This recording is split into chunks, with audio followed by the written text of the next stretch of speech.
We have to, okay, we'll start again.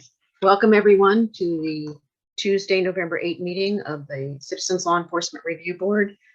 Before we take roll, I just want to let you know that we have a little bit of a change up on our agenda. We have a time certain of 7:30 for our closed session. And Mr. Parker, if you can just keep us on track, that would be terrific. Pastor Spriggs, if you could do roll call, please. All right. Eileen Delaney. Here. Marianne Pintar. Here. Pastor Robert Spriggs Jr. is here. Andrew Hayes. Andrew Hayes. I believe he's absent tonight. Okay. Dr. Lee Brown. Okay. Nadia Keen Ayub. Present. Thank you. Bonnie King. Here. Thank you. Ariana Federico Mondragon. Present. Thank you. Tim Ware. Here, ready to serve. Thank you. And G.I. Wilson. Here. Thank you. Thank you. Our next agenda item is public comments. Mr. Parker, can you see any comments there? I received several requests to speak. Thank you. At this point, right now, I see Karen Remus. So at this point, I'm unable to bring Ms. Remus over. Valerie, are you there? Yes, I think I need to make you a co-host, Paul. Let me go ahead and do that.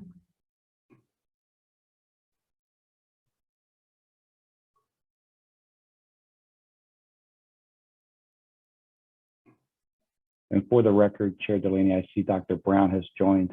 Oh, good. Thank you. At least I see his icon. All right, Karen Remus, are you there? I am. Can you hear me, Mr. Parker? Yes, ma'am. Your time starts now. Thank you. Hello, CLERB members. My name is Karen Remus. I'm a second-generation San Diegan, and my pronouns are she, her, and hers. Tonight, I am again asking you to maintain your focus and attention on the deaths and horrific injuries occurring within San Diego County jails. In an October 19th article, the Union Tribune reported that over the last 5 years, San Diego County will have paid out over $27 million to settle cases involving deaths and serious injuries in its jails. I know you are familiar with the tragic stories behind these settlements. Tonight, I ask you to remember those who have lost their lives in San Diego County jails. Remember Elisa Serna. Remember Haron Moriarty. Remember Raymond Vogelman. Remember every single person whose safety was entrusted to the San Diego County Sheriff's Department and who died in custody. Please rededicate yourself to ensuring that the list of people who have died in their custody does not get any longer.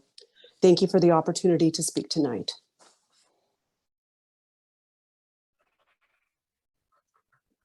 Thank you, Karen. Thank you, Ms. Remus. Next, we will go to Ms. Maxwell. Ms. Maxwell? Good evening. Can you hear me? Yes, ma'am. Great. Francine Maxwell, Southeastern San Diego resident. I again ask for the board's consideration to do a retreat. Recently, the Sheriff's Department report came out, and this is a report that everybody can continue to put on the shelf to go along with the reports that were done by the San Diego City in reference to the San Diego City Police as it pertains to Black people, excessive force, unjust stops, pretext stops, you name it, Black people are stopped for it with no justification. So we continue to have report after report. We want to continue to work on building trust. Building trust as it pertains to oversight means having uncomfortable conversations in a safe space. I like the Balboa Club, plenty of free parking, still social distancing for COVID-19. We have issues in San Diego's region. We need our oversight boards to connect closer to the community so that our voices are in the spaces that you are when we're not around. So please consider a retreat where we all can become one. Thank you for your consideration. Thank you, ma'am. Next, we will go to Jennifer Schmidt. Jennifer, are you there? I'm here. Can you hear me? Yes, Jennifer. Your time starts now. I'm Jennifer Schmidt Gilbert. Gil was my father. He died in Vista Jail on Valentine's Day. It will be 9 months in 6 days, and I got the autopsy report today. And it's been minutes after he stopped moving, a deputy just glanced in and kept walking. And it's heartbreaking. I just want to know what can be done. This has to stop. These text him during a welfare, like this has to stop. I don't know what to do with the transparency and accountability. Where's that? Is a deputy still working? That's their job, is to walk by. There's to protect and serve. Thought my dad was going to be safe while in custody, and it was farthest from the truth. He was neglected. So that's all I have to say. Thank you, Jennifer. At this point, I see no other requests visually. However, we do have some requests that we received beforehand. So I'm going to go to Lynn Owens. Okay, can you hear me? Yes, Okay, we can. good evening to all of you. My name is Lynn Owens. I live in zip code 92131. On this election night, I am thrilled to see CLERB's policy recommendations for SDSD and probation regarding white supremacy, hate and extremist groups, and hate speech and symbolism in social media and elsewhere.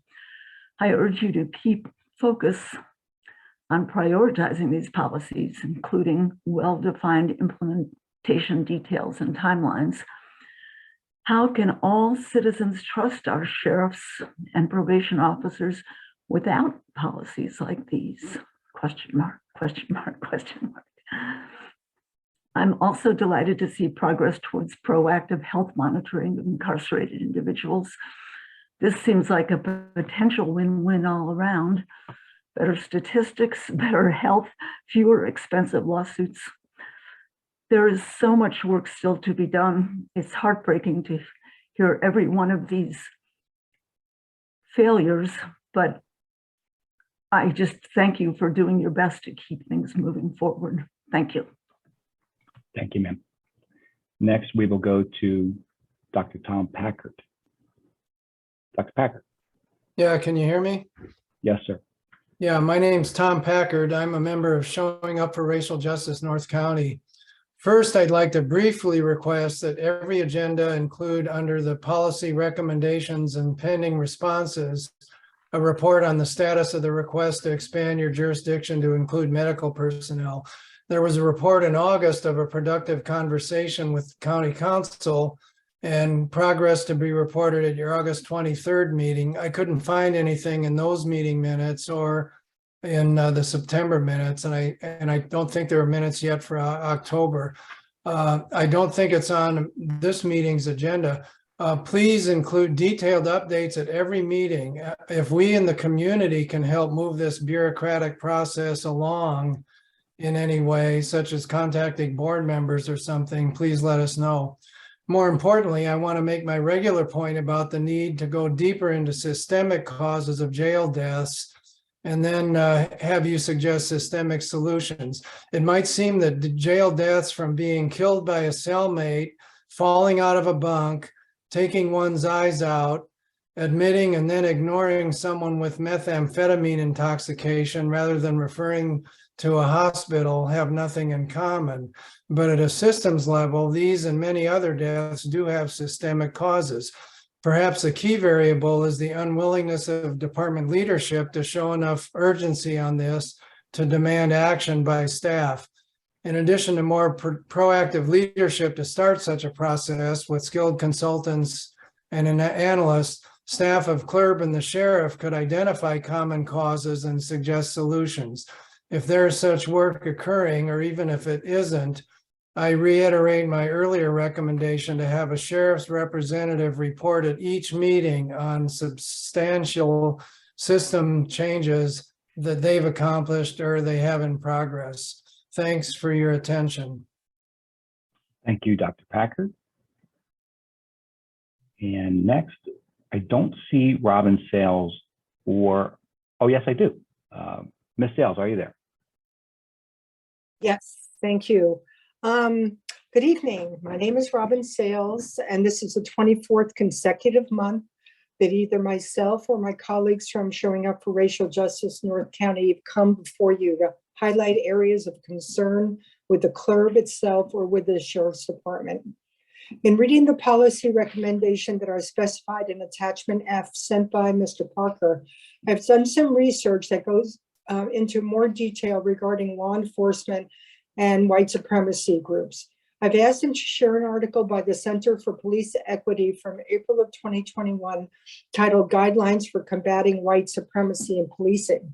I will shine a light on some of the policy recommendations which can, quote, assist law enforcement in two ways: to identify, discipline, and remove officers who intentionally affiliate with hate groups or paramilitary gangs, and two, to adopt institutional rules and values aimed at ensuring that never again can any officer or employee claim to believe it is appropriate to affiliate with these groups.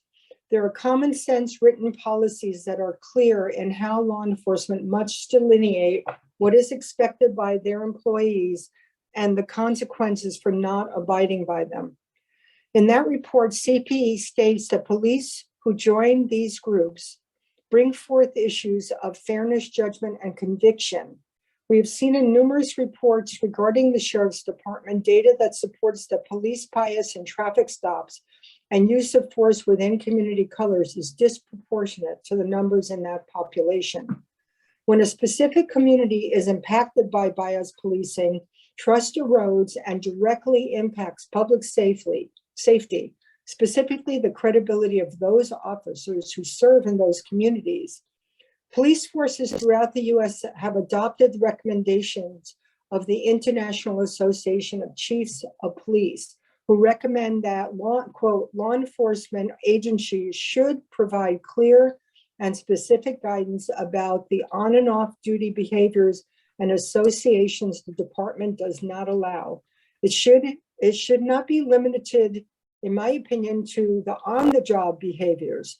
The Sheriff's Department should prohibit their sworn and non-sworn employees from associations with all hate or white supremacy groups, both when working and in their private lives. Without transparency regarding who their employees are associated with and a strict policy of disciplinary action, we will continue to see bias in policing in jails, by patrol cars, and in all encounters with the public. I'd like to see that the CLERB's policy recommendations go further by specifically stating that what an employee does off-duty directly impacts their on-duty performance, and that needs to be continuously monitored and reported. Thank you. Thank you, Ms. Sales. Next, we will go to Yusef Miller. Mr. Miller. Thank you. Yes, Yusef Miller, North County Equity and Justice Coalition. I would like to echo my colleagues. We've been coming to these meetings for a very long time, and we move forward in this this body, in this board, even slowly but surely. And we're very happy with the progress that and the potential that we can have. We're in a time of flux right now. We're in a type of time of change. And we could see even greater change as time goes on. With that being said, the bias that we see in policing and to include the sheriff's deputies when it comes to stop data and issues like this is definitely related, not just tangentially, to a person's belief in their core values. And the breaking down of white supremacy in our law enforcement is critical. And this is not something new to communities of concern. We've been saying it for decades at least, but longer than that, that we have to really look at what officers believe, and that belief transpiring to the way they police in the streets. It's really, really critical, and it could cause life and death situations that we want to avoid. Now, with that being said, also, we want to say that the in-custody death rate is also not separated from this kind of affiliation. When we talk about neglect in the jails, we've seen where people have not only been allowed to fight or to harm one another, but also neglected medically, neglected mentally. They've been neglected in a lot of different ways, and that could relate to the beliefs and the values of different deputies, and changes out to a outcome overall of a disparity in law enforcement and the disparity in custody deaths and injuries in jail. So I would like to make sure that we bring our attention to and constantly work towards improving this and getting rid of deputies that have this bias in their lifestyle. Thank you. Thank you, Mr. Miller. And I did receive a request to speak from Robert Forte. I see that Mr. Forte is here. Mr. Forte, are you there? Thank you, Mr. Parker. Good evening. First and foremost, I'd like to say thank you for allowing me to speak. Mr. Ware, good evening, sir. You were the gentleman I met at the CCP meeting. I appreciate your interest. Mr. Parker and the rest of your esteemed colleagues, I am the individual that works for CCJBH in Cal Voices at the top of the food chain in regards to recommendations for the Justice Department. I'm a forensic peer, and I am also the individual that designed the ILMS system that the sheriff is trying to implement under a different fashion for monitoring jail deaths. I created this program by integrating two different technologies, Google's technology and Dexcom's technology, to stop jail deaths. I created this all the way back in February, but it's not about me creating it or if the sheriff uses it. Anything to do to stop the jail deaths is really what my goal was. But I'm here tonight to actually ask this board in regards to your work in addressing not only the sheriff's policy, but the sheriff's procedure. Because I also was on the consulting team for MAT in the jail systems. So I know the sheriff's system very well. I'm really pleased at the work that you guys have been doing, but we're not moving forward fast enough. I know there's a lot that's going on with all the families that are troubled by the jail deaths, but my goal is always to be solution-based. One of the things that I find most troubling is that when we do find solutions, we remove the public and we remove individuals like myself, subject matter experts that actually know the jail better than most of the sheriffs do from the process. If it's at any real goal of any of you individuals to solve these problems without stepping on toes, because here I see in San Diego, we have one of those problems that we want to be politically correct. Well, I'm not really interested in being politically correct as much as I am interested in solving the problems. Our problem right now is that as we integrate a new sheriff into our offices, what are we going to do about the old mindset? The old mindset has allowed this to continue ongoing. The old policies, we've set and what. Mr. Forte, my apologies, but your time is up. Chair Delaney, that concludes public comment. Thank you, Mr. Parker. Next agenda item is approval of the minutes from the October meeting. Does anyone have a motion or revisions they'd like to make? Do I have a motion? I'd like to make a motion that we pass them with any necessary revisions that need to be made. Okay. Do you have any revisions that you see are needed? Not for me, no, ma'am. Okay. In that case, is that a motion to approve as presented? Yes, the motion to approve as presented. All right. Is there a second? I'll second it. That was Dr. Brown? Yes, it is. Okay. Any other discussion? Pastor Spriggs, could you do a roll call, please? Yes, ma'am. Eileen Delaney? Yes. Excuse me, you know what? I'm going to abstain. I was not here last month. Okay, all right. Thank you for that. Mary Ann Pintar? Yes.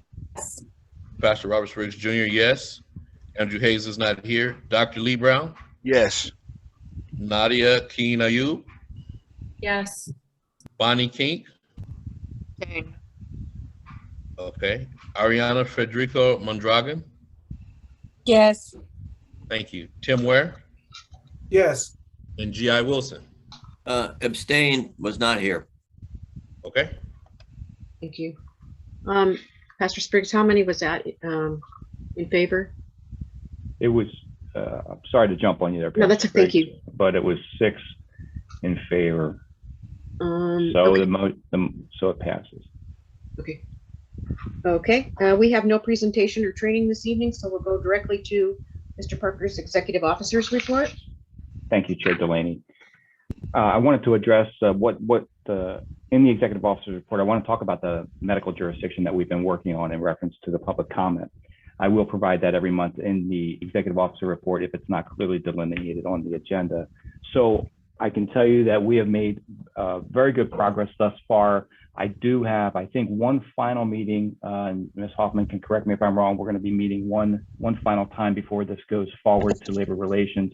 I will say that both candidates for sheriff in the most recent debate have said that they support CLERB's expansion to all personnel. So because of that, because both candidates for sheriff said that, and that's what we were looking at down the road, we're going to move forward with trying to make that happen as well. So that might delay the process a little bit, but we want to do everything in one fell swoop as far as the jurisdiction for the Sheriff's Department to include the medical service providers for both sheriff and probation. So again, we're going to try to do all personnel for the Sheriff's Department, but again, obviously subject to meet and confer and labor relations and board approval, board of supervisor, all of that. And then as far as probation and sheriff, the medical service providers. So that's the update for where we are with that. That's what we've been working really diligently on, and hopefully we'll have yet another update next month. We will have yet another update next month. At the end of October, there were 94 cases, 32 of them were death cases. I'd like to point out that there was one death in October, and that was at George Bailey Detention Facility.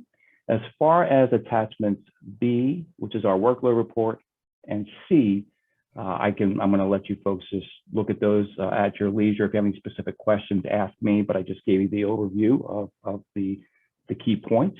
As far as the full correspondence or the executive officer correspondence to the full CLERB, we did send an article about the Sheriff's Department's movement to use technology to monitor the health and safety of folks in their custody, and that should be commended, absolutely. So we're very happy to see that the movement with that. I sent 3 media articles about racial disparity. There was yet another, we'll talk a little bit more about this in some of the attachments. There was another study that tends to indicate that there are racially disparate practices on the part of the Sheriff's Department in addition to some other Southern California agencies. So I sent that, and then also I sent an email advising everyone that their bios and photographs, the CLERB member bios and photographs are on our website now. As far as policy recommendations pending response, there are 15 from the Sheriff's Department and 2 from the Probation Department. I have been in consultation weekly, if not more than weekly, with both representatives from both departments. And I know that they're actively working on all of the recommendations, and these recommendations have to work their way up from not just, it starts at the liaison, but it goes all the way up to the chain of command after it goes to the respective subject matter experts within those departments. So some of these are taking some time, but the time is, as I've been assured, not because anyone is dragging feet or whatnot. It's a matter of simply working through the process, and some of them are in-depth recommendations. So that's the update on that. As you can see, we have 1 sustained finding response. There is 1 that's still pending, but I haven't forwarded that yet to the Sheriff's Department, so that's on me. But the sustained finding response we had was on case number 21055, Ms. Frost, where we sustained some findings. The department responded and said that they're in receipt of our sustained findings, and it basically worked their way up the chain of command, and that the folks who had allegations sustained against them, their chain of command is notified, and they'll take the appropriate action if any. That concludes my executive officer report. Thank you, Mr. Parker. Do we have any public comments regarding your report? I do want to make a comment that we have heard a request for updates on our policy recommendations, and I'd ask the Sheriff's Department if maybe we can figure out a way to make that happen. Do we have anybody from the public that would like to? We have one request from the public, Okay. if I may. Ms. Sales, Robin Sales. Yes. I'd just like to say, I mean, we've been working towards, and you've been working towards getting medical oversight of the people in jail who work in the jail, but you do not have anybody currently on CLERB who has the expertise to really understand the medical issues. And I'm talking about the CLERB board and not you, Paul. I know you have that expertise, and maybe some of your investigators do, but I just want to urge that as something that needs to be pushed. There are openings on CLERB, and it would behoove you, if you're not a medical personnel, to want somebody who's a specialist who can look at the information from a medical perspective to be there to help you, guide you when those cases eventually come before you. Thank you. Thank you, Ms. Sales. And Chair Delaney, I believe I'm permitted to respond briefly Sure. to a public comment. Sure. To that point, what we're looking to do, if we were to obtain this jurisdiction, okay, we would obviously want to hire staff members that have the expertise. So we would look at, we're going to have to figure out what that looks like, right? We would want folks that would have some kind of medical background, and again, I'm not going to get in the weeds about it at this point. We will as we move forward, to be able to opine whether or not things were done the way they should, policies were followed or not followed. But we need those people on staff, right? So that's where we would start, because our investigations are there, and then we can move forward and have those people on staff present to the CLERB board in closed session and whatnot. That would be a start if there is no one on the CLERB board that has specific expertise. And again, it would start at the staff level, and that's the key. Okay, so I'm not discounting anything, but that's the key. And with that, Chair Delaney, you have no other public comments. Okay, I see Vice Chair Pintar, you have a question or a comment? I do. I just mostly wanted to reinforce, Chair Delaney mentioned it, getting an update from the Sheriff's Departments on these outstanding policy recommendations that are pending responses. I was extremely pleased, I know all of us were, to see the announcement that the health monitoring technology was going to be piloted. But that was a recommendation we made maybe 6 months prior. And if that was underway, I don't know that it was made clear to us. I think they did respond saying that they were looking at various technologies.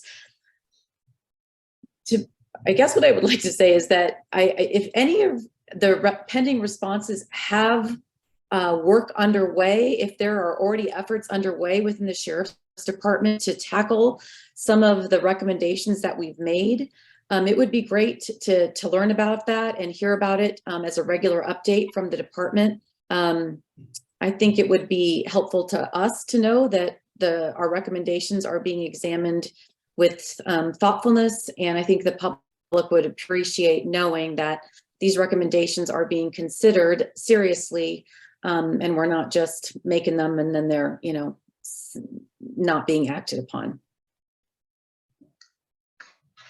Thank you. I agree. Mr. Ware? Yes, good evening. I just want to agree with Vice Chair Pintar. We talked to Sheriff staff, and we heard a lot of great solutions that they're putting forth, but also things that they've accomplished. So it would be great to hear about those things. There's nothing wrong with the Sheriff Department and or the Probation Department tooting their own horn and letting the public and letting us know all the good work that they are doing. Thank you, Mr. Ware. I do not see any other hands. Well, I will go now to new business, my chair's report. I'd like to thank the public for tuning in tonight on this cold and rainy night. I'd like to thank our liaisons for attending as well. I just would like to remind our CLERB members, if you receive questions from members of the public regarding CLERB or policies or things that we're doing, if you could forward those questions to either Mr. Parker or myself, we would respond to those so that the public can get the most up-to-the-date and accurate information. Other than that, I have no other comments. And again, I want to thank everyone for attending and for your input. Our next is new business, and it's continuation of teleconferencing meeting option pursuant to Government Code Section 54953E. Council, could you read the motion, please, for us? Sure. The appropriate motion would be to find that CLERB has reconsidered the circumstances of the state of emergency and that state and local officials continued to recommend measures to promote social distancing. Thank you. Do we have a motion to continue our virtual meeting? So moved. And that was Mr. Brown? Yes. Okay, and do we have a second? Second. Okay, Pastor Spriggs. All right, Pastor Spriggs, could you call roll, please? Yes, let me pull up the list. I'm sorry. It's okay. Okay, Eileen Delaney, Yes. Marianne Pintar, Yes. Pastor Robert Spriggs Jr., yes. Dr. Lee Brown, Yes. Nadia Keen Ayub. Nadia, There you go. You're unmuted now. okay. Bonnie King, No. Ariana Federico Mondragon, Yes. Tim Ware, Yes. and G.I. Wilson. Yes. Okay, Yeah, I believe motion passes. Thank you. Our next one is teleconferencing options following the end of COVID, declared state of emergency, which I believe is February. And Council, are you going to give us a little information about that? I am. I'm going to attempt to share my screen. Thank you.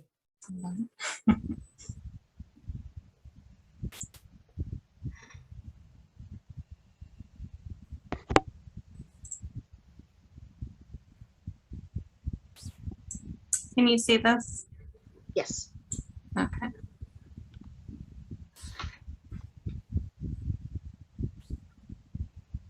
Okay. Feel free to interrupt me if you have questions. I can't see everybody though, so please just chime in verbally if you need me to stop and answer anything. Okay, so I'm going to be going through the options for teleconferencing. As many of you know, the governor indicated that the California declared state of emergency is going to end at the end of February next year. And so with that, we will no longer have the availability to teleconference as we've been doing, as you all see right now. So I'm going to go over what those options are after the state of emergency is over. There's also some new legislation that I will go over. Okay, so the three areas I'm going to cover are the default rules. That's what I call the rules that were sort of always in place under the Brown Act. There was always an ability to teleconference, but with some pretty strict requirements. So those rules are available today. They'll continue to be available after the state of emergency. So I'll go through those as sort of the default. The next one I'll go into is the state of emergency procedures, which is what we're operating under right now. And again, that will end, assuming there's no other declared state of emergency for something else, that will end February 28th next year. And then I'll go over the new legislation. It's Assembly Bill 2449. It takes effect January 1st of next year. And it provides some additional teleconferencing options aside from the default rules that will be available. Okay, so what I'm calling the default rules of teleconferencing state that a member of a legislative body, so I'll use CLERB here, can participate by teleconference as long as an agenda is posted at each teleconference location. Each location is identified on the agenda, Each location must be accessible to the public, and the public must be given an opportunity to address CLERB from each of those locations. And at least a quorum needs to participate from locations within the County of San Diego, so within the geographic boundaries.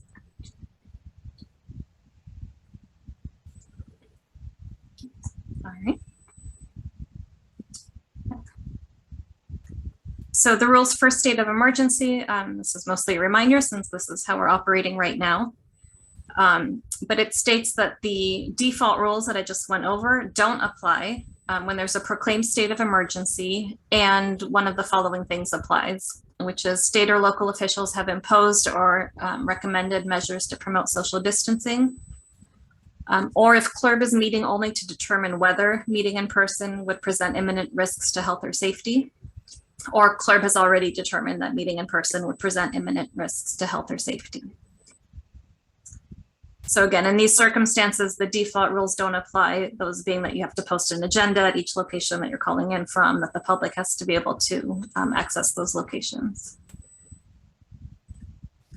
The requirements that do apply when we're in a state of emergency and meeting telephonically is that the agenda has to identify and include options for the public to participate, either via call-in option or an internet-based option. If there's a disruption in the broadcast or in the public's ability to provide comment or to access the meeting, CLERB has to stop the proceedings until that access is restored. And then as we just did, in order to continue teleconferencing, CLERB has to make the findings that your board just made every 30 days. So again, unless there's some other state of emergency declared, and I should add the state of emergency is defined in the Brown Act as being a governor's declared state of emergency, so not a local declaration. So again, this will not be available after February, assuming no other states of emergency. But what will be available at that time is teleconferencing under AB 2449. So like the emergency procedures, this states that the default rules for teleconferencing don't apply if members are appearing remotely for just cause or due to emergency circumstances. Those are pretty specifically defined. Just cause means you need to provide care to a child, parent, grandparent, basically a family member, domestic partner that requires you to participate remotely. Just cause would also include a contagious illness, a need related to physical or mental disability, or if you're on official business traveling, on official CLERB business or another business of another state or local agency. The requirements would also not apply if a member appears remotely under emergency circumstances, which is a physical or family medical emergency that prevents a member from attending in person.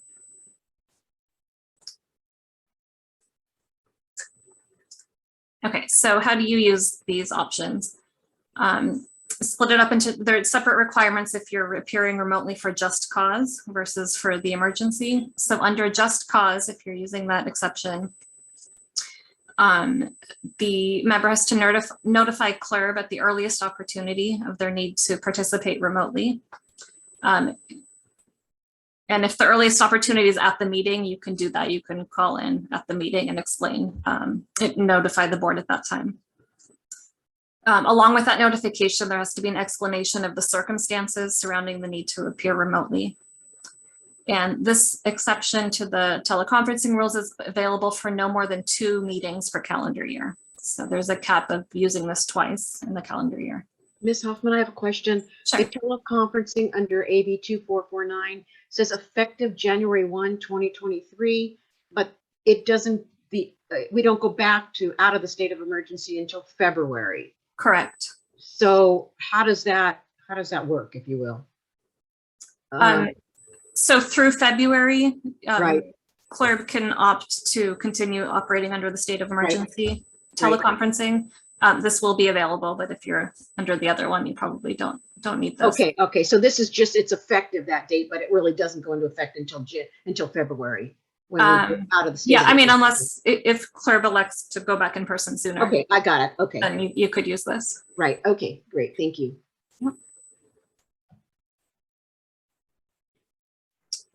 Okay, so the one I just read is for appearing remotely for just cause. The next one is appearing remotely due to emergency circumstances.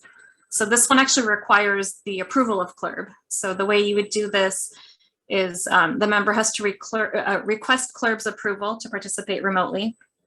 A separate request has to be made for each meeting at which a member requests this.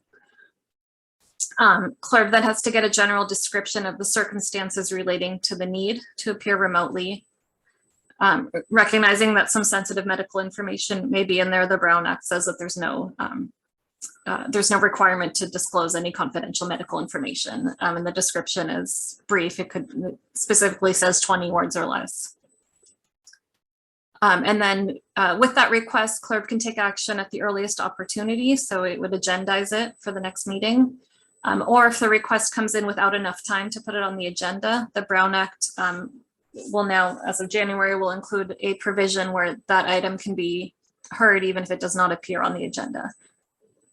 So if a request comes in without time to put it on the agenda, it would be the first item of business of CLERB to consider and approve or disapprove that request.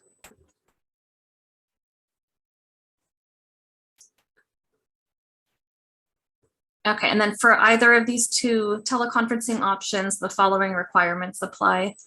At least a quorum has to participate from a single physical location. So can't have all the CLERB members doing it at one time. At least a quorum would need to be in person. Mr. Ware, I see your hand up somehow. Yes, Ms. Hoffman, thank you. Just had a question about the local declaration versus the state of emergency by the governor. And during COVID-19, we've seen on a regular basis that some jurisdictions has a higher rate of illness, hospitalization, and also transmission of the virus. I don't understand that it has to be a state of emergency if, in fact, for example, San Diego County is frankly in a crisis, if that were to be the case, and that we couldn't revert back to teleconferencing. Yeah, I hear that concern. I did look into that specifically, and the Brown Act does define it, the state of emergency specifically, as a declaration by the governor. So it has to be the entire state that comes under it and not a certain jurisdiction to make that ruling. Correct.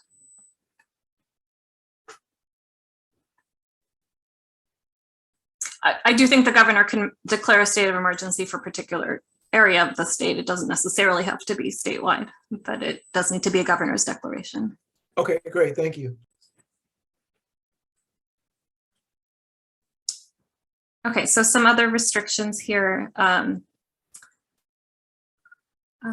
So before each vote is taken by a member that's appearing remotely, they need to publicly disclose whether there's anybody age 18 or older present in the same room and the nature of the member's relationship with that person. And then, I'm sorry, Ms. What is the purpose of that?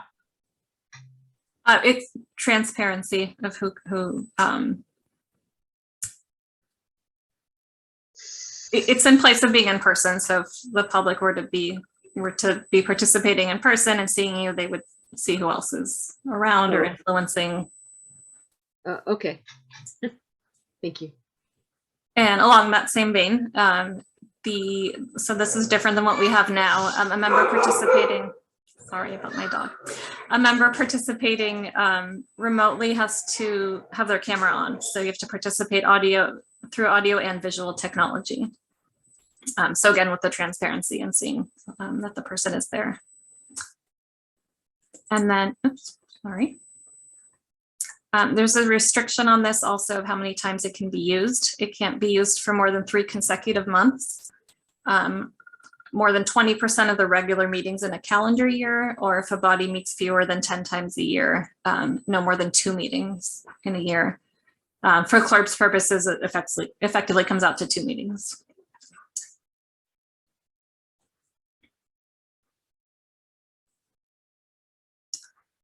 So some key takeaways, this is just highlighting some differences of how we're operating now versus how we'd operate after the state of emergency is over.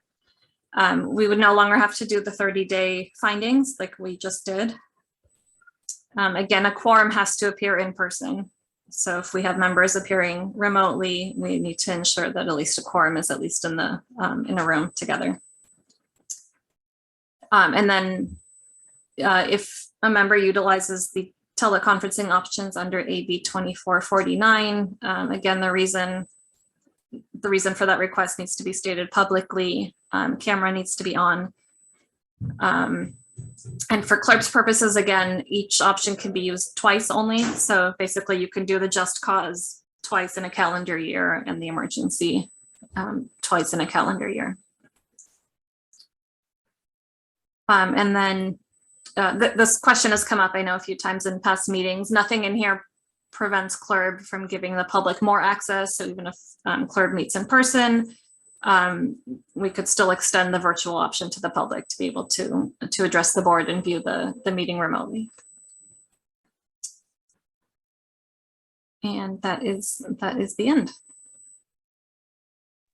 Thank you very much. Appreciate that. Can you send us that? Yes. Thank you. Ms. Federico, did you have a question? Yeah, I do have a question for the last section of CLERB meeting publicly and still having a virtual option. Will that fall under the responsibility of the staff, or is it optional? Can you share a little bit, maybe like what are other folks doing, or what are other folks? It would typically be done by staff, but certainly CLERB can direct that of the executive officer. Oh, good to know. Thank you.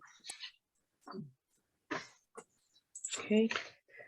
Anyone else have any other questions? Mr. Ware, did you have a question, or is your hand up from? Yeah, I had a question, but I think she asked that question. That my question was, when we return in person, why wouldn't we continue to have access for the public to view it virtually?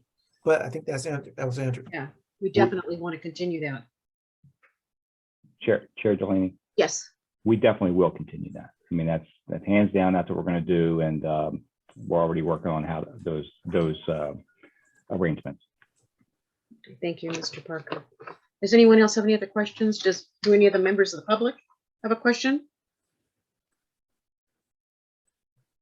Mr. Reminders, public comment, not Q&A, but yeah, member of the public raises a question that your board wants answered. I'm happy to do that. Any comments?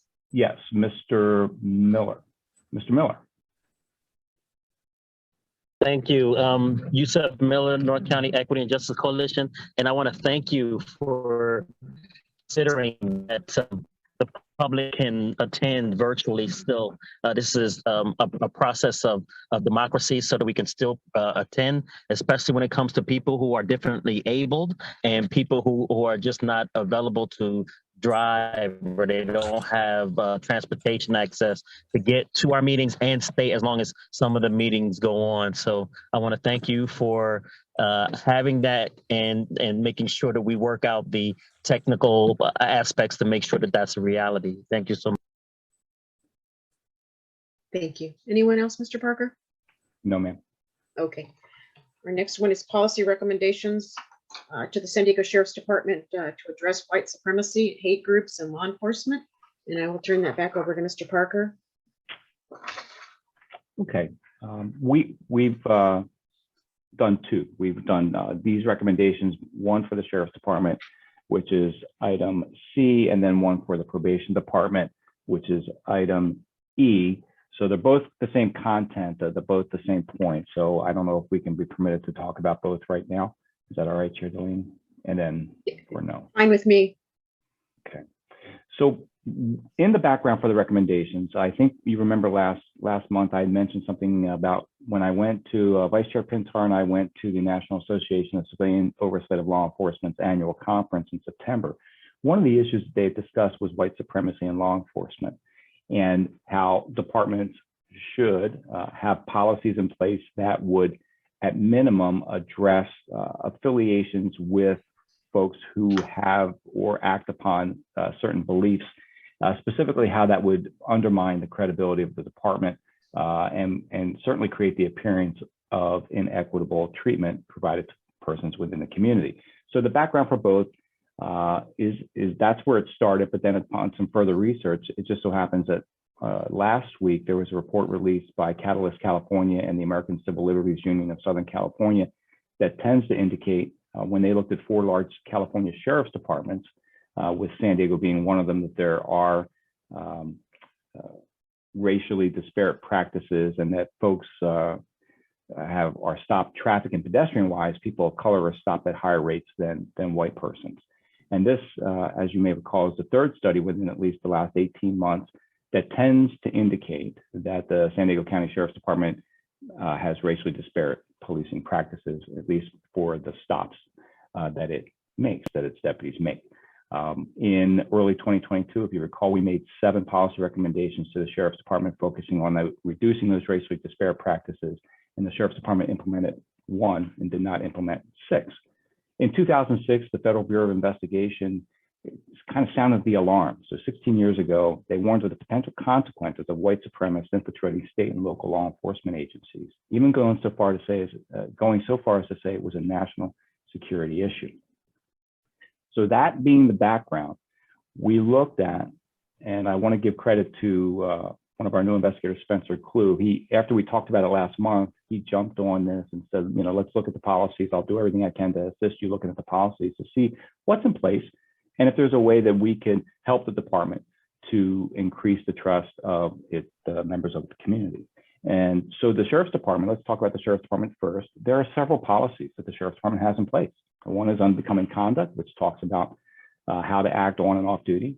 One is associations. It's policy section 2.9, associations. It's very in-depth, very in-depth. We're not going to say it's not. We contend that policy doesn't go far enough, and we'll explain why here in a minute. They also have a policy prohibiting discriminatory practices, and they have a policy that prohibits law enforcement gangs. This is something that went into effect January 1st of this year. It's a law that every law enforcement entity shall have a policy prohibiting law enforcement gangs, participation in those gangs. The Sheriff's Department has that. So the Sheriff's Department does have these policies in place. We contend, however, that the policies don't acknowledge that the participation, whether in person, electronically, or via social media, in groups which, or with association of individuals who hold certain beliefs which discriminate or allegedly discriminate against a group of people, undermines the credibility and legitimacy of the department. And it certainly creates doubt that all communities will be served equitably. So we are recommending that they expand upon the Sheriff's Department, expand upon the association's policy to capture that employees shall not participate and or associate, whether in person, electronically, or via social media, with groups or individuals who espouse beliefs which discriminate against an entire class of people, typically for their immutable characteristics, and that to make sure that it's noted that such participation or association undermines the credibility and legitimacy of the department and creates doubt that all communities will be served equitably. So in reference to the probation department policy recommendation, which is exactly the same, they too have policies in place that prohibit discrimination, oppression, or favoritism. They have a policy in place that lays out the relationships that are prohibited. They also have a policy in place that details the conduct, prohibited conduct, both on and off duty. We contend again that while those policies are admirable and they're on point and they're a wonderful foundation, we simply are requesting that the departments mandate or create or expand that relationships to that employees shall not participate and or associate, whether in person, electronically, or via social media, with groups or individuals who espouse beliefs which discriminate against an entire class of people, typically for their immutable characteristics. Again, such participation or association undermines the credibility and legitimacy of the probation department and creates doubt that all communities will be served equitably. So in reference to white supremacy and or extremist groups in law enforcement, those are the two policy recommendations, one for each respective department. And I turn it over to you, Chair Delaney. Thank you. And policy recommendations for the Shandaken Sheriff's Department, social media posts. Yeah, I didn't know if, I don't see any public comment about these two, but I do see some questions. Chair Delaney, do you want to, yes. questions? Actually, I see a public comment and then two questions from your board in reference to that grouping. So may I go to Yusef Miller? Okay. Mr. Miller. Sure. Yes, Sorry, Yusef Miller, North County Equity and Justice Coalition, and I want to say I support those two policy recommendations. I think they're exactly what we're looking for as a community, and I just want to put an amen on top of it. Thank you. Thank you, Mr. Miller. I have no other requests to speak from the public, Chair Delaney. Okay. So we have, I don't know who was first. I'll go with Dr. Brown. Does this policy also extend to known family members who may be participating in that, individuals or family members, anyone? I mean, I want to make sure that it's as comprehensive as possible. Well, it would. I do believe that their association policy, you know, the department association policy will cover certain things, but this policy would cover everyone. It doesn't matter who, if it's family members or not, and that's what it would cover. I know that would be difficult, but I think still it would cover that, and I think that answers your question. Thank you. Mr. Ware? Yes, thank you. Mr. Parker, you mentioned in the past, we made 7 recommendations along these lines, and 1 was implemented and 6 were not. And I like these 2 policy recommendations currently, but I'd like to know if we can add for the probation department and also the sheriff's department, if they implement them, that's great. If they don't implement them, can we have the reasoning for not implementing them or expanding them in writing? Mr. Ware, great question. What both departments have been doing, and they don't have to, but I'm glad that they do. What they have been doing is responding to every one of our policy recommendations, even if they don't accept them, and they'll lay out in the letter why they do or why they do not accept or not, why they will not implement the specific policy. I would imagine, unless there's a change, I would imagine they do exactly the same thing here. Does that answer the question, Mr. Ware? Yeah, it answers the question. I would just, maybe I need to pay more attention, but I would like to see those in writing. And if the number is saying that we're seeing an increase and stops from a racial disparity standpoint, and we're asking to expand on that, I would like to know the reason if they refuse to expand on it. It's got to be a good reason for that. I'm just concerned if those numbers continue to go up and they're not willing to make that adjustment, I'd have a concern with that. So I'll pay more attention. Thank you, Mr. Ware. Dr. Brown, was your hand up again, or was that from a legacy hand? Yes, it's again. Does this policy also cover if it is brought to their attention that someone on the department may be? Does it go as far enough to cover that as well, Paul?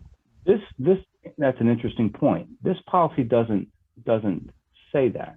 However, it should be noted that just, you know, the media accounts over the last week and a half, it's exactly what happened recently. That there was, it looks like, according to media accounts, and I don't have official confirmation from the department, but a deputy's actions were brought forward by maybe some other folks within the department, and management handled them. So that looks like that's already working for now, but this would not mandate that. What about a timeline to address those kind of instances of those when they find out somebody?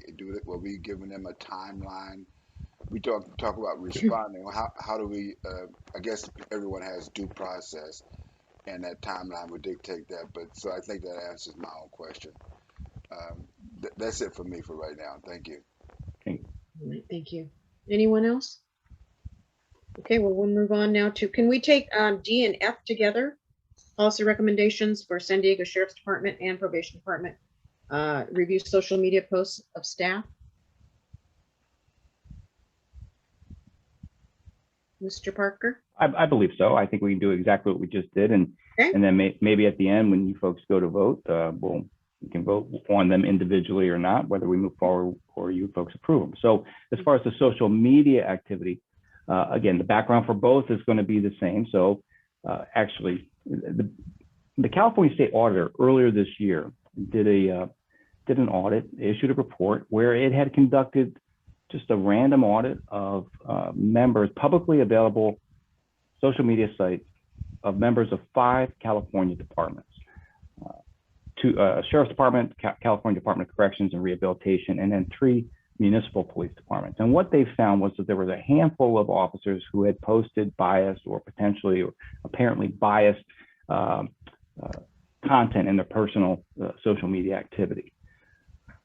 So that's the background there, that happened. And so what I'm looking at is there's also something called the Plain View Project. And nationwide, this Plain View Project has looked at thousands of active and then about 600 retired officers in 8 departments across the country, looked at their Facebook, what's available on Facebook, and found biased content put out there by these mostly active law enforcement members in those fairly large departments across the country. So with those as the foundation, we looked at the policies of both the Sheriff's Department and Probation Department. Now, the Sheriff's Department has, again, the unbecoming conduct policy. They have a very robust social media policy. It's a policy statement and a procedure section. Certainly does. And of course, as we mentioned before, they have a discrimination policy prohibiting discriminatory contact. What the policy lacks, and what we certainly would hope that the department would do, and we understand staffing and whatnot, I understand that. But I think so that the department can take the lead from the California State Auditor and proactively or routinely review the employee's publicly available social media posts and department issued materials so that they can ensure there's no biased content or other activity that would tend to indicate discriminatory conduct. And again, with the caveat or with the notation that this conduct would undermine the credibility and legitimacy of the Sheriff's Department. So that's the recommendation. Basically, you routinely review what's publicly available, looking for this kind of conduct so that number one, you can identify folks immediately, hopefully, by your proactivity. And then number two, so that you get ahead of the curve and just put something in the policy that shows that you're serious about this. Same thing with the Probation Department, exactly the same recommendation. Their policies are a little different. They have a policy that talks about employee speech and expression. As far as the social media policy, it's not really, it's loosely defined, and really it points to the county's general policy on social networking. But again, there's nothing in it that says that there's going to be a review of publicly available information. So it's the same recommendation for both departments. Okay, do we have any public comments? No. Okay, CLERB comments, board members. Okay, we'll go to number 9, which is a little different. This was for the Probation Department, prohibiting staff participation in law enforcement gangs. This has been an issue. This actually stemmed from, it's publicly, I'm not going to, it is what it is, but there's a lot of information out there about the Los Angeles County Sheriff's Department having deputy gangs. So that as the foundation, there was a law passed, went into effect January 1st of this year, that says for every law enforcement agency, they must have a policy in place that prohibits the participation in a law enforcement gang, which is very detailed. It's extremely detailed, the definition of what this gang is. Group of peace officers within the agency who identify themselves by a name, associated with an identifying symbol, matching tattoos, pattern of on-duty behavior, harassing, discriminating based on protected category, violating agency policy, falsifying reports, fabricating, destroying evidence, targeting persons for enforcement, solely upon protected characteristics. It's very detailed definition. And so there shall be a policy that prohibits this participation in consultation with the probation department.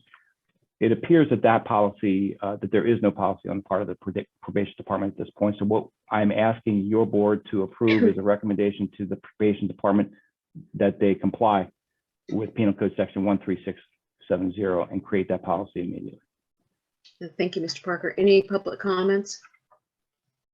Any board comments? I see one Oh, you public do? comment. Okay. I do. Mr. Miller. All right. Yes, Yusef Miller. And with our local law enforcement, we know of gangs in the police department. One is called the Jump Out Boys. So if we have that in the police department, and there may be other organizations within the sheriff's department and probation that we just haven't heard of yet. And there's others that are floating around out there in the community. And I think it's really important to poll the community and what they've seen and what they've experienced in the San Diego County. But this policy is long overdue, and I support this policy coming into these policy changes and recommendations coming into existence. But I just wanted to let you know that it is not just LA, it is also San Diego County. Thank you. Thank you. Thank you, Mr. Miller. I see no other requests. I see no other public comment, Chair Delaney. Board member comments? Dr. Brown? Could we also, I don't know if we need to do it now, but I would definitely like to know, even though we're going to make this a policy, I'd like to hear something from our legal counsel to make sure that there are no loopholes in these policies for people to be able to get out of. And if they're, I want to make sure that, like for example, some people try to use this is a private conversation. I'll get back to Paul with this. I'm sorry. Bye-bye. I'll take my hand down. Thank you, Mr. Brown, or Dr. Brown. Mr. Ware?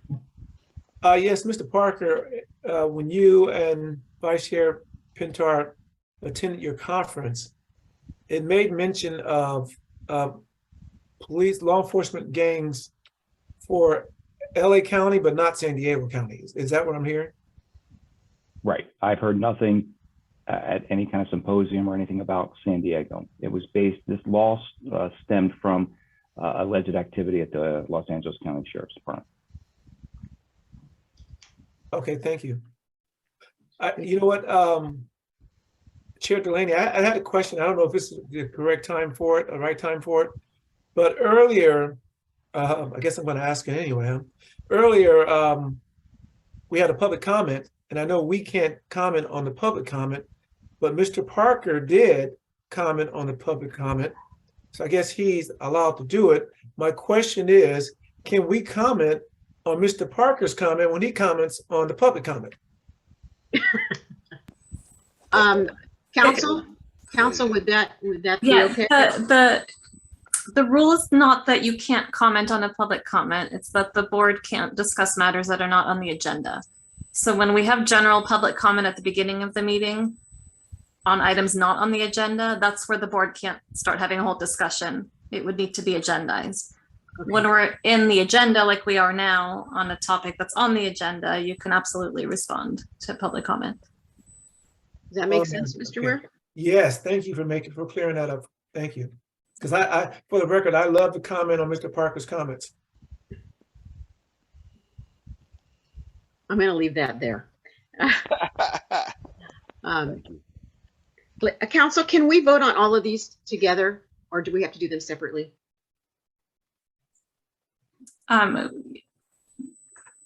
You can, depends on the motion, and if a member asks to bifurcate it, we should split it. All right. Does anyone have any objections if we take this as a whole? And is there somebody that would like to make a motion to approve the recommendations for policy or policy recommendations? I'll make a motion. Okay. Vice Chair Pintar, did you have your hand up? Was that a question or a comment? I was going to make a motion. I was going to, but Pastor Spriggs beat me to it, and I will happily second it. Great, thank you. Any other discussions? Okay, Pastor Spriggs, would you please take roll? Okay. Sorry. Let me pull it up again. Okay. Eileen Delaney, Yes. Marianne Pintar, Yes. Pastor Robert Spriggs Jr., yes. Dr. Lee Brown, Absolutely, yes. Nadia Keen Ayub, Yes. thank you. Bonnie King, Yes. Ariana Federico Mondragon, Yes. thank you. Tim Ware, Yes. and G.I. Wilson. Yes. Okay, motion passes. Thank you. Chair, Chair Delaney. Yes. There was a public comment to be read into the record for those, and I just noticed it. It was in the email. I don't know if I can read it now or if it's too late. I have no problem with that. Is that okay with you, Council? Okay. Okay, if I may. So hi, CLERB. My name is Natalie Nishat. I am from zip code 92131, and my pronouns are she, her, and hers. Today, I would like to voice support for the policy recommendations in attachment F, G, I, J, and K around addressing white supremacy and hate groups in law enforcement. I urge CLERB to press the Sheriff's Department and Probation Department to prioritize these policies, provide detailed implementation plans, and specific urgent timelines for their implementation. Please urge these departments to provide a time by which they will outline to CLERB updates on the policies, implementation plan, and status. Thank you for this opportunity. So again, my apologies for not reading that before everything. I'm just noticing it. No problem. Thank you. Okay, number 8, unfinished business. This is the adoption of CLERB vision statement. We had just a couple of revisions, important revisions. Mr. Parker, I'll turn it over to you. Sure. Last month, we brought forward a proposed vision statement. We moved it to this month so that the public had an opportunity to look at it as well. And so the board had an opportunity to really think about it. In the interim, we received some requests to add from Pastor Spriggs to add with full transparency. So he would like to add, and Chair Delaney would add that. So to ensure that the San Diego Sheriff's Department and San Diego Probation Department provide fair, impartial, and compassionate services with full transparency to the communities they serve and persons under their care.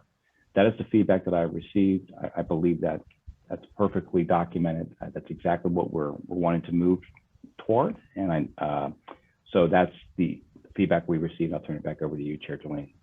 Thank you. Do we have any public comments? We do not. Okay. Board members?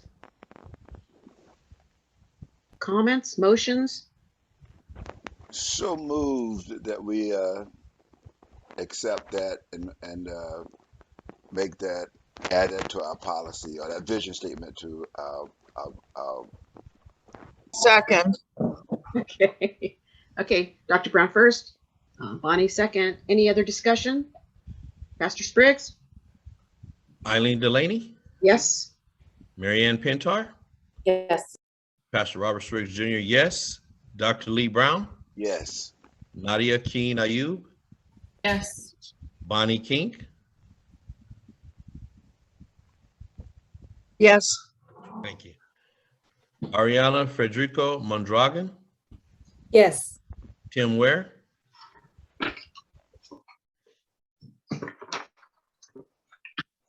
Yes. thank you. And G.I. Wilson, Yes.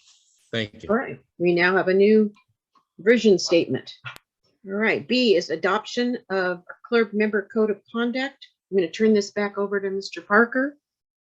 At the October CLERB meeting, we proposed a CLERB member code of conduct. The Board of Supervisors approved a code of conduct for all of the boards, commissions, committees, planning, and sponsor groups.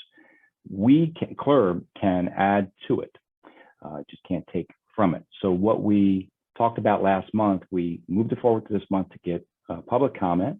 I have no request from the public to add anything. However, I know that Ms. Keen Ayub had mentioned, and then in conversations with some other folks, maybe adding a thing or two here. So I proposed that we add the following from the NACOL Code of Ethics to our Code of Conduct. And I think it might dovetailing with what Ms. Kenai you've been mentioned last month. I could be wrong, but to add 4 things: maintain the confidentiality of information that cannot be disclosed and protect the security of confidential records. Number 2, pursue open, candid, and non-defensive dialogue with fellow CLERB members, CLERB staff, county staff, and community members. Number 3, to educate and learn from the community. And number 4, to keep informed of current legal, professional, and social issues that affect the community, the law enforcement agency, and our oversight agency. Ms. Kenai, I know that maybe I'm hopeful that number 2 might capture what you were talking about as far as being able to have conversations and to have everyone's backgrounds considered during these conversations, and so that they're not defensive, folks are not defensive and open to discourse. That's the best I can do. I'll turn it back over to you, Chair Delaney, with perhaps Ms. Kenai wanting to add something to it. Okay, thank you, Mr. Parker. Ms. Kenai, is that sufficient for you, or do you want to see another revision? That's sufficient, thank you. Okay. So we have no public comments. Any other board comments? I do have one, and I'm going to ask council if you can help me out with this. So this is not in reference to anyone in particular, but I just think it's a good idea. We've had some concerns in the past. I think it's a good idea to keep our Zoom images when we're not showing our face. We keep them blank with just our names, so that there's no one is misinterprets as having us having a bias or partiality to something. I think that's important. When we are representing CLERB at our meetings, we should be representing CLERB, and that's it. Council, is that appropriate?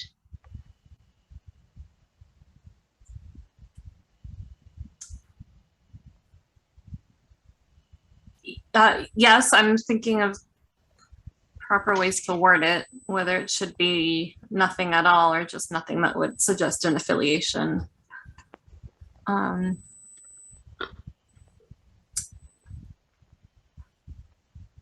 I hate to kick this forward, but is that something I can take back and look at?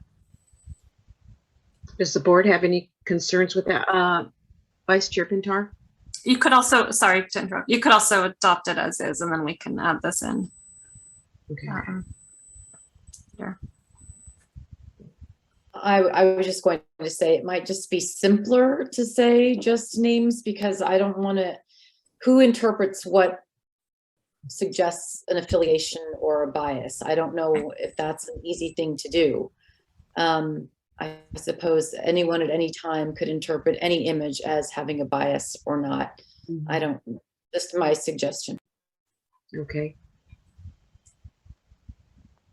Do I have any other comments from board members? Ms. Kinayub? If this goes into effect, may I just ask somebody to assist me in how to change mine? Because I don't know how to change mine. It just came from my Gmail. Oh, I'm sure we have some Zoom pros here that could help you. Well, I would, Mr. Ware. Is it okay for me to have my high school picture up there like this? No, we don't want to scare people. I like it. I think it's perfectly fine. Okay. So I guess we could just say a picture of yours. Don't know what kind of picture you would, high school pictures, college pictures, or present day pictures allowed. Just suggest that we may, oh, go ahead. No, go ahead. Go ahead, Ms. Uffen. No, just as we're talking, you know, these other issues are coming up and how to word it. And what if it is a picture of yourself, but you're wearing a shirt that has that's true something on it? And also, well, at least they're wearing a shirt. Would it extend to like virtual backgrounds? Yeah. Clearly, what Mr. Wilson has is not controversial, but you get into the same discussion of when would it be? So from my perspective, if we could have a little more time to hash out that language, I think that would be best. But would you recommend that we approve it as is and then add that next month? Give you time to work on the verbiage? That is up to you. I defer to Mr. Parker if he has any Okay. preference. Ms. King? I agree with you, Vice Chair Delaney, that if you're not going to put your real life picture there, like me, that I don't really care to do, then it should be a picture of you just sitting there, you know, like a lot of people like Mr. Ware does. I think that's appropriate. I think anything else is not appropriate at all. Okay. Mr. Wilson? I think we ought to give council a little time to research it, because I don't want to see somebody get into a First Amendment challenge, freedom of expression. You know, somebody may like a particular background or shirt, and somebody else might find it offensive, but you know, you're asking volunteers to give up their First Amendment. And I don't think you can do that with volunteers. Okay. Why don't we do this? Why don't we, Mr. Parker, would you be in agreement that we could approve what we have now?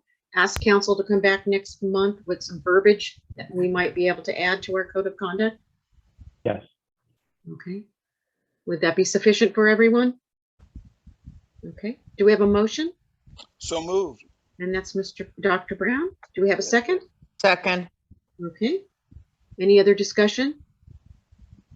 Are there any comments from the public? Should have asked that before. I apologize.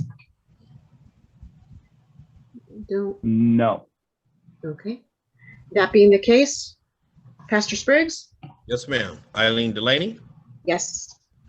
Mary Ann Pintar, Yes. Pastor Robert Spriggs Jr., yes. Dr. Lee Brown, Yes. Nadia Keen Ayub, Yes. thank you. Bonnie King, Yes. Ariana Federico Mondragon, Yes. Tim Ware, Yes. and G.I. Wilson. Yes. Thank you. Motion carries. Thank you. And the next one is board member comments. Do any of our board members have any comments? I don't see any. Okay, we will go. I have a comment. Oh, is that Mr. Ware? Yes, I know you guys know that I'm a big Paul Parker fan, but I just like to really appreciate you guys and your team and all the great information you guys provide for us. I really appreciate it. Thank you. Thank you, Mr. Ware. We're very fortunate. We're in a very good shape right now. I'm very, very happy with the folks that I have the opportunity to work with every day. And I hope you folks see the product. Thank you. Absolutely. Thank you, Mr. Ware. Any other comments? Okay, I'll now go to sheriffs and probation liaison queries. Does anyone have any questions?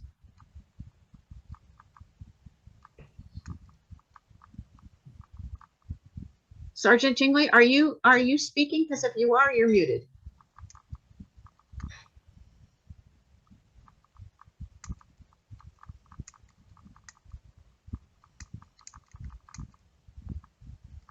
Still can't hear you, sir. We can't hear you. Can you hear us? Nod your head. No?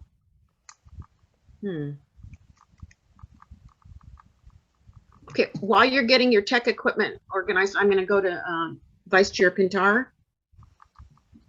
If he can't hear me, I should probably wait until he can. Okay. Maybe Lieutenant Greenwald, can you jump in then?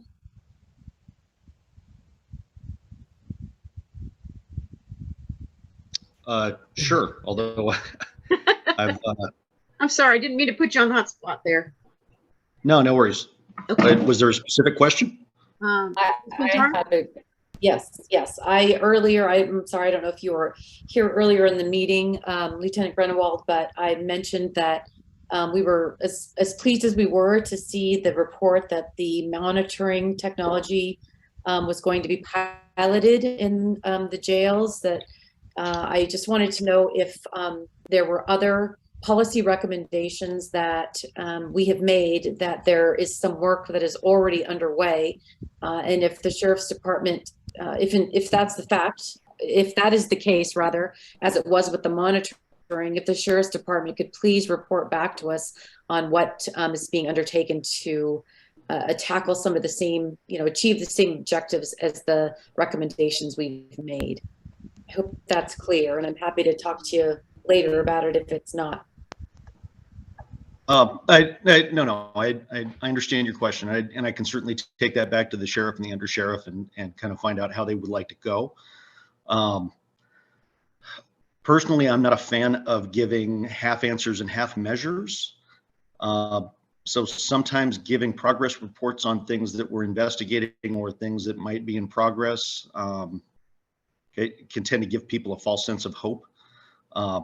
Or folks have a tendency to maybe take things that basically to cherry pick the things that they want to hear out of our response, and then throw it back on our face later on when it doesn't necessarily work out the way that we would hope.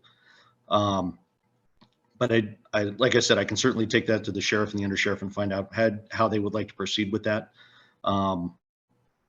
With regard to the monitoring technology, our Detention Services Bureau was looking at those technologies easily 6 months before the policy recommendation that Mr. Parker forwarded over, which was included in our response at the time, that we'd been looking at several technologies over the previous year.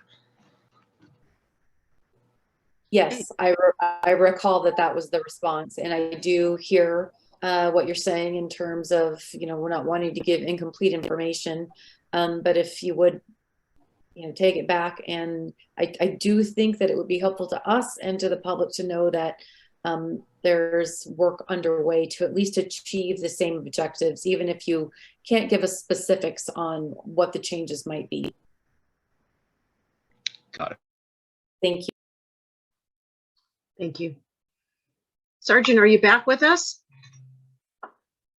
No? Okay. Mr. Ware, you had a question? Yes, I have a question in regards to our court system. What's the definition of a judicial threat? I'd like to know that definition. Can either of the gentlemen? Do we have anyone from probation? Or from... Lieutenant? Okay, great, thank you. I'm not an expert, so forgive me. However, it is essentially a threat specifically made against a sitting jurist or their immediate family. And it's kind of like 71 PC, where you're making a threat against an executive officer or a peace officer to dissuade them from performing their official duties the way they're supposed to. So a random threat to a judge when the person making the threat doesn't know that they're threatening a judge would not really constitute a judicial threat.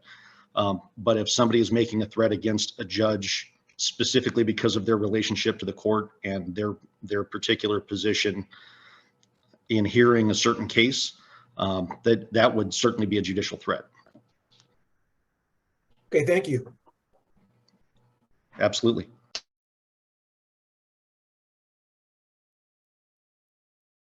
Okay, anyone else? All right, thank you, everyone. Appreciate that. And with that, council, can you read us into closed session? Pursuant to Government Code Section 54957, this board will adjourn to closed session to consider item 11 on tonight's agenda. Thank you. We'll see the board back in 5 minutes.